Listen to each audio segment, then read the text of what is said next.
Hi everybody, I'm Joe Dorsey. I'm the inventor of the Backseat baby alarm, and I'm making this video to show you how to install it in your car.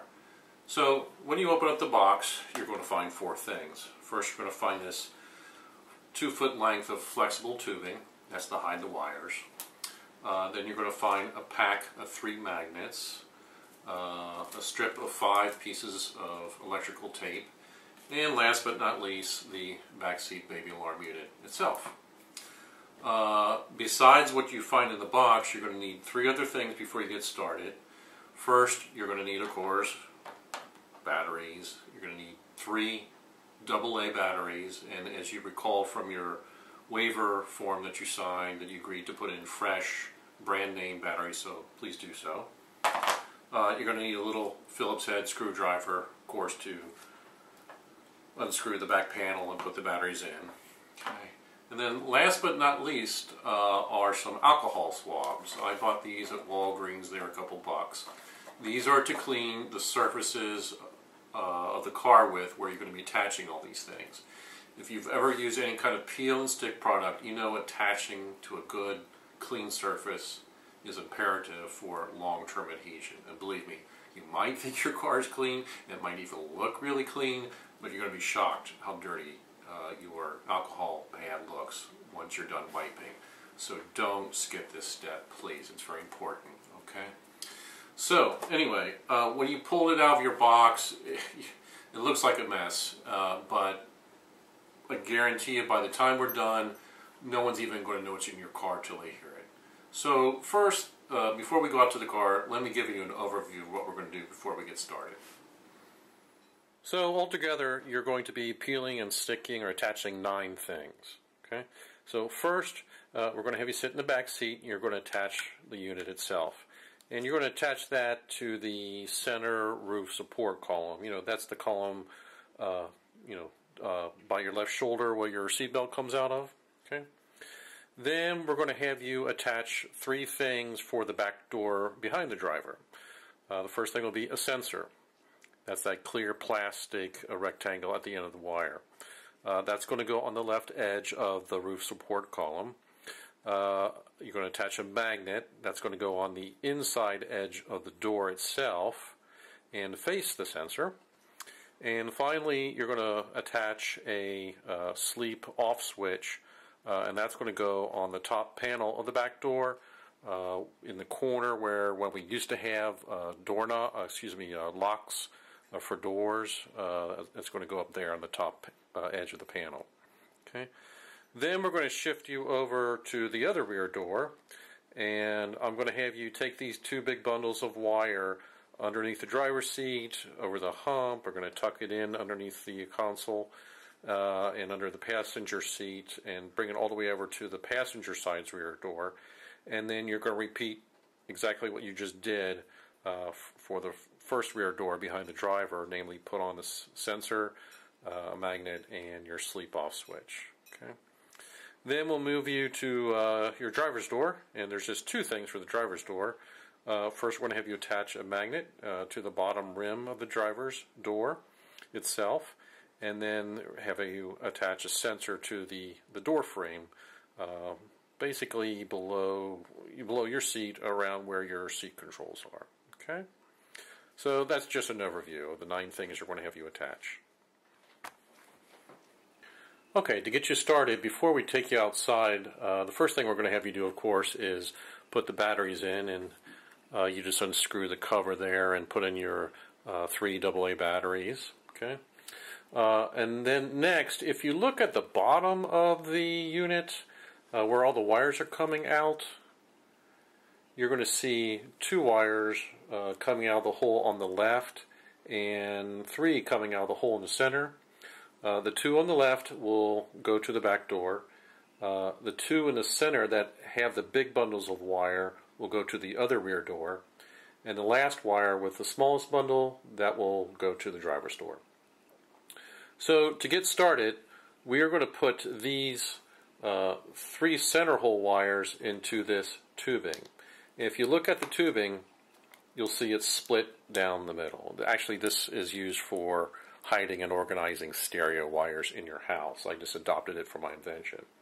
The tubing is 2 feet long, so you want to go ahead and untwist your white ties, and probably it's just as easy to let it all out at this point. Okay, and then you're basically going to just push it into the center of the tubing by holding the split section open.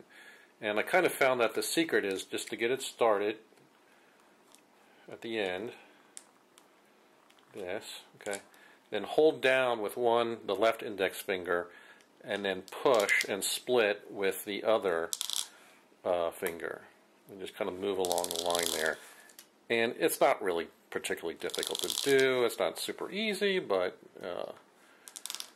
it'll go in pretty nicely.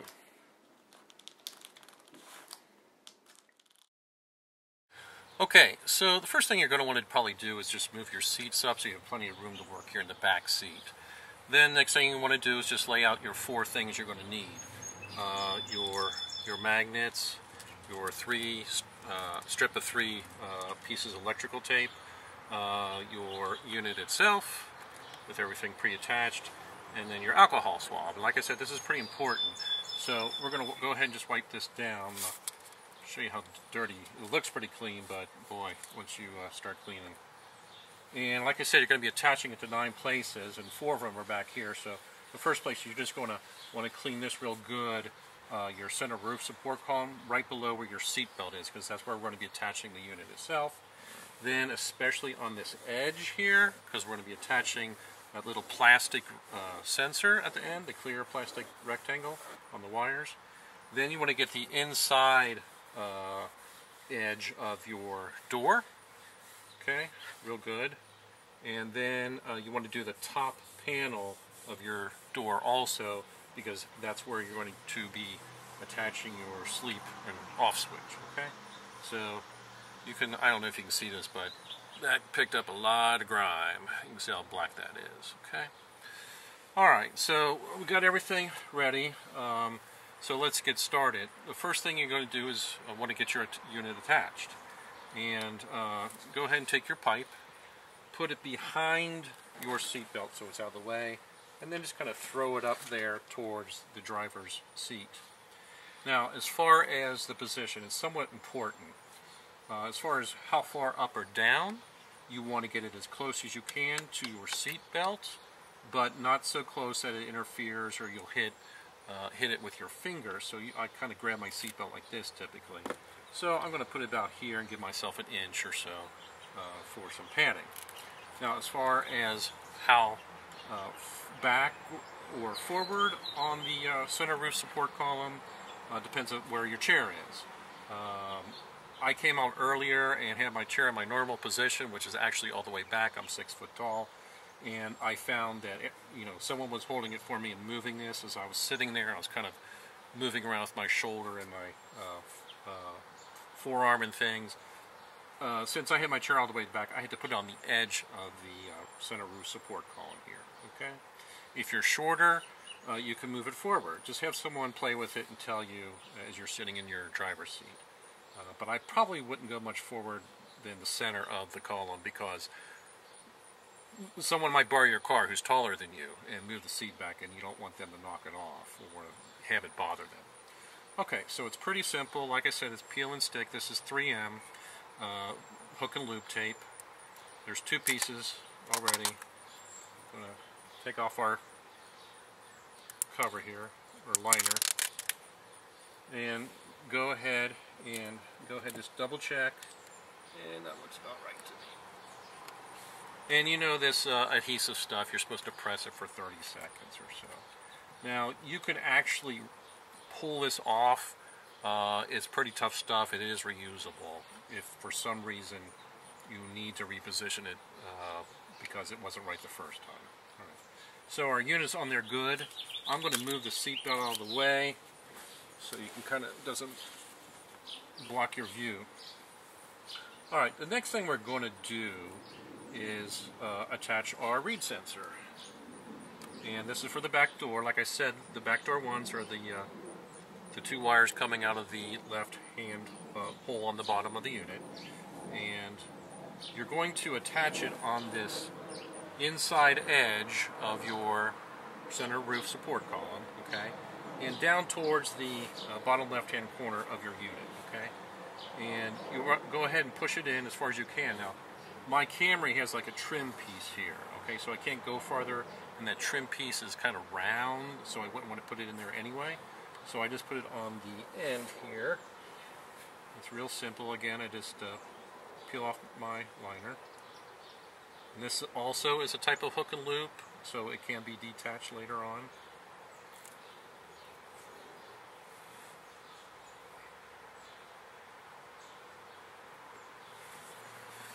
Okay, that's easy enough. Now here's the only kind of challenging part is your magnet and getting it lined up properly with your sensor, okay, because the magnet works with the sensor to trigger the alarm and give a signal that someone is opening up the door. So go ahead and take your magnet and kind of let me give you a preview of where you want to put it. You do want it across from the sensor, okay?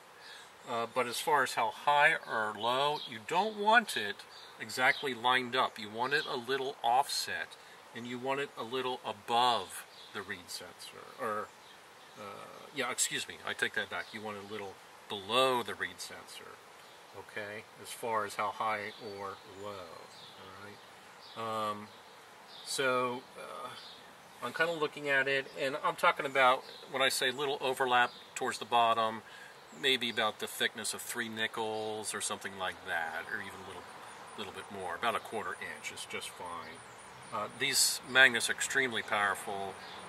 There can be a pretty big gap between the sensor and the magnet, and they'll do just fine. So I went ahead and I'm going to go ahead and close this, and now I'm kind of gauging the depth of how far in my read sensor is, and I can just kind of feel it with my finger, and I kind of mark with my finger the bottom of where it is, and I just go ahead and open up my door, okay, and I kind of see where I should put my magnet. All right.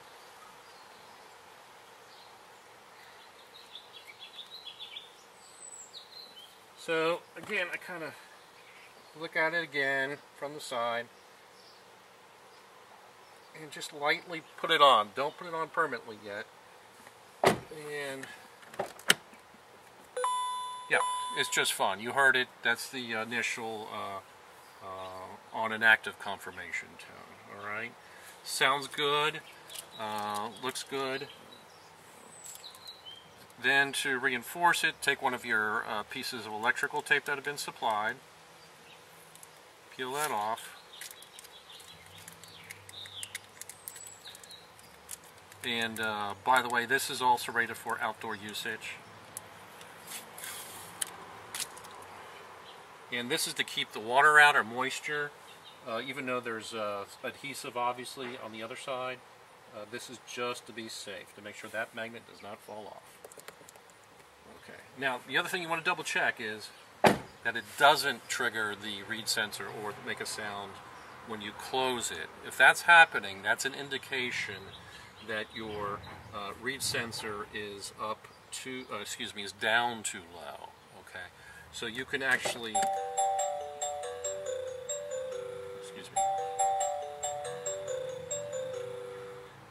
you can actually detach it from your hook and loop tape and kind of move it up and down a little bit if you need be. And this hook and loop tape, the other strip that you've already attached to the vinyl, you can actually peel that off and reposition it if you need to make a major adjustment. Okay? So let's just double check it again since I took it off. Should be just fine. That snaps in.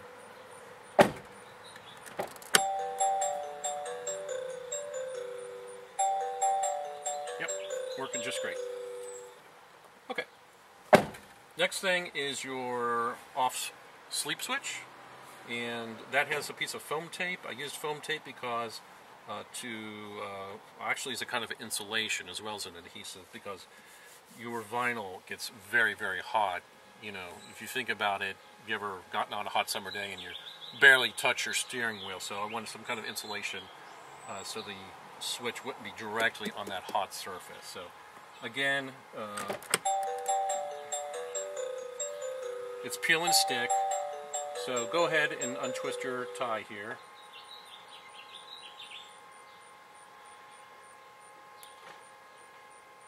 And this is pretty long. I probably made this too long, but well, better safe than sorry. Now, what you're going to do is you are going to put it up here, okay? But you want to loop it under and through this little hinge here that every door has, okay? The alarm is now off. You can see I just pressed it, so it turned it off. And you're going to put it in this corner right up here, okay? And unfortunately, this foam tape is not very forgiving. It's once you put it on, it's pretty permanent. So, but there's not much to do. You just put it right there in the corner, okay? So we'll go ahead and do that.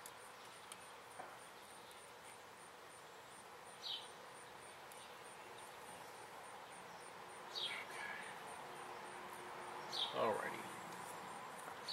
So that finishes our first door, and that's kind of the basic process for what's going to follow for the driver's door and the other door. Turned it on. The alarm is now off. Okay, what you're going to do next then is you're going to take your two big bundles of wires at the end of your pipe and take the twisters off, which I've already done here to save time. And what we're going to be doing is simply taking these over to the other side so that the other door, the passenger rear door, can be monitored as well. Because you can see I've got a sensor and also a sleep off switch for that door too. So a lot of the sedans have these sort of brackets here that you put it under, and you just kind of put it under there. And this is not fun. This is the worst part of it. But you just have to do it once and take it through. Okay, so once you get to the console, what you're going to do is pull it all the way through, so there's not much slack on the left side or underneath the driver's seat. And what you're going to do is simply tuck this under, both on the front and the side, and you just kind of push it in with your fingers, and it'll disappear pretty easily. You can see what I'm doing here. And sometimes you can just kind of use a flaccid motion to get it in there, and it kind of just disappears. Now, I know inevitably there's going to be some cars where this trick doesn't work. You might have to get a piece of electrical tape or something to keep it secure. I don't know what to tell you, but that's kind of the feedback I'm going to need.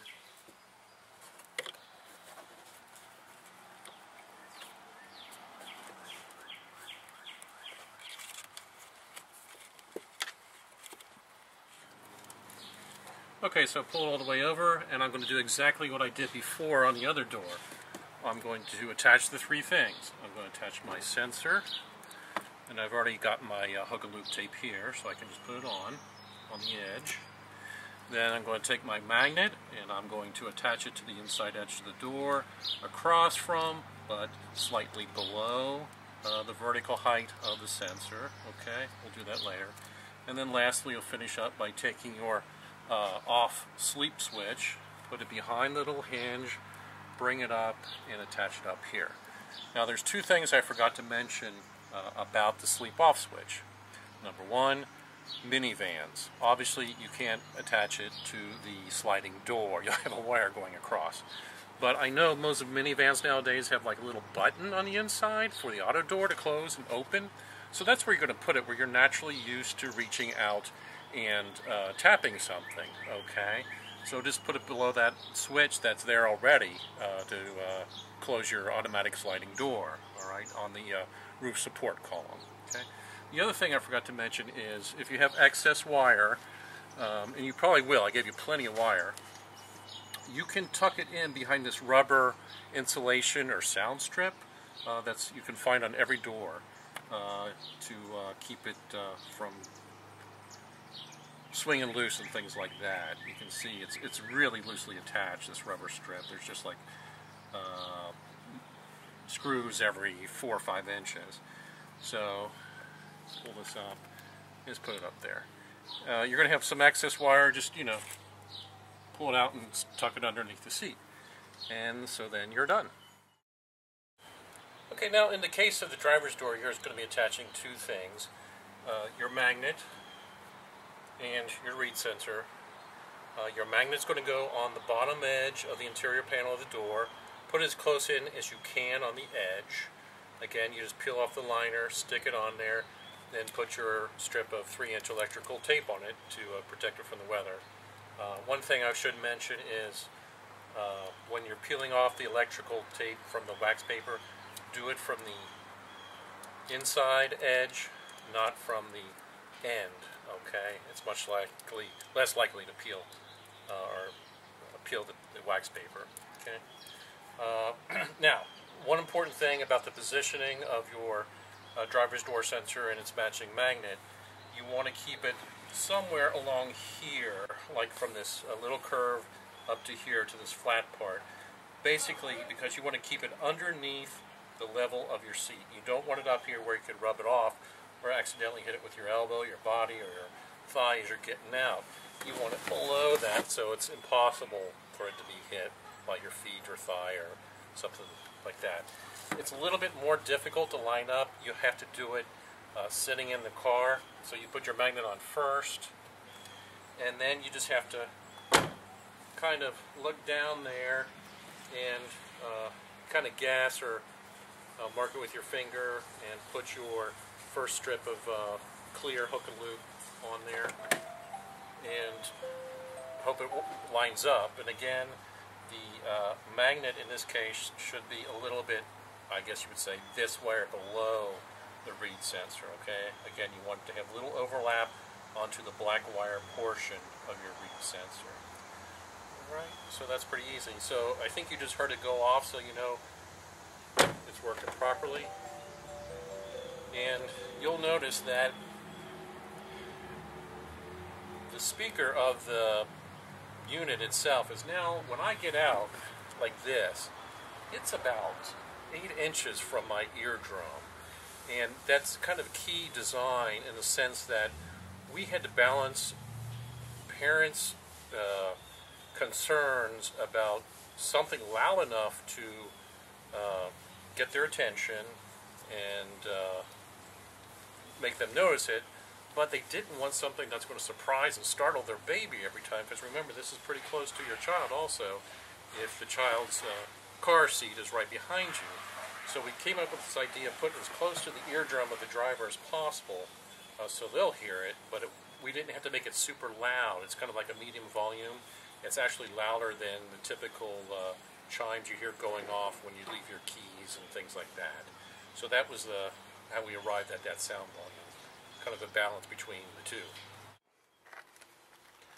Okay, so the last thing I do just to clean things up a little bit and get these wires out of the way is I take the sensor's wire and I kind of double it up here, and then I just tuck it in to the pipe here and push that up there. And then to make this out of the way, I just pull it tight, and I take my last bit of electrical tape here and just tape it in any way I like. It works. Just keep it tight against the door. And that should do it. So it looks pretty neat, and it's not so noticeable. Then of course you're going to move your seats back, and the wires will be underneath the seats and you won't even notice them. So with everything installed now, I just want to give you a quick demo of how your backseat baby alarm works. And while I'm doing that, I also want to explain to you about my design decisions, especially about the alarm part of my invention. So when you're giving me feedback in the follow-up surveys, you can better understand why I did it one way and not another way. Okay, so when you open up either door, either back door to put your child in, you'll hear itself wake itself up. Now, my device can't tell whether you're putting a baby in or just, a laptop or some groceries or a purse. So if that's the case and you don't want to hear it, you can just tap it off. Okay? So you go ahead and get in your door. And when you do, you'll hear a chime play. That lets you know the sensor on the front door is just working just fine. Now if you don't, that means something's wrong, and maybe the magnet has fallen off or the sensor's gotten knocked loose somehow, and you'll need to check it before leaving. Now you're on your way to your daycare, but just in case you do the unimaginable and your child has fallen fast asleep in the back and not making a sound, and you zone out and forget to make that stop, and you go straight to work, and you end up where you're not supposed to be with your baby, namely in the parking lot of your job, when you open your door, you're going to get your reminder chime. Now, it's only going to play once. And I know some people are going to say it should play a lot more, but again, in my debate or choice of how loud and how often to play the chime, I had to strike a balance between getting the driver's attention, but not startling or upsetting the baby when it goes off, and also, very important, not being obnoxious or getting on people's nerves by having it play needlessly. Remember, you're going to be hearing the sound every time you get in and out of your car with your child for the next, 2.5 years. And I was afraid that it would start to get on people's nerves after a while if it's going off constantly. So when debating how many times to have the chime sound, I did notice one concrete thing. That is, you can barely hear it a second time when you step out, because you're already outside of the car by that time, standing up, and you're facing the opposite way. And I figured that if you're so out of it, if the first chime, which is really loud because it's so close to your eardrum when you step out of your car, and you're still inside the car and you're shielded from outside noise, you aren't going to notice a second sound that it's about, a tenth of the volume while you're standing outside the car and now your eardrum's 3 or 4 feet away. It just seemed to add so little to the safety factor, so that's why I only had the chime sound once. It's just a little audio tap on the shoulder to remind you to look before you lock.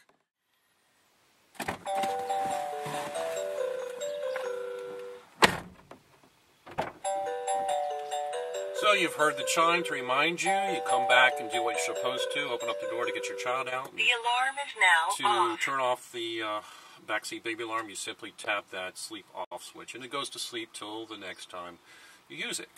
So that is how my backseat baby alarm works. Hope you like it. If you have any questions, please don't hesitate to ask, and I look forward to getting everyone's feedback. Thank you very much.